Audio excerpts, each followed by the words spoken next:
ayun, nasabi ko na kina tatay kagabi. Nasabi ko na di mo na ako mag-enroll sa pasukan. Ha? Bakit di ka mag-enroll? Eh kasi gusto ko muna talaga pag-isipan kung ano yung course na gusto ko. Tsaka kung papayag si na tatay, gagayahin ko kayo nila Jigs, yung magta-travel vlog. Ah, si Jigs lang yun. Eh, baka magpahinga muna ako pagka hindi ako nakapasa sa Philippine University. Ha? Bakit? Baka di kasi ako mapag-aral nila, Daddy. May problema kasi sa negosyo nila. Ay, sorry, di ko alam na may pinagdadaanan ka pala. Swerte mo nga no? Kayang-kaya ka pag-aralin nila Tito Pepito kahit saan, kung gugustuhin mo. Sana maayos ng parents mo yung problema, no? Sana. Ganito na lang.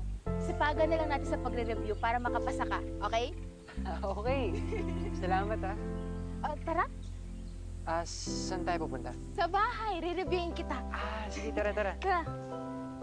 Thank you, ha. Oo. Ingat.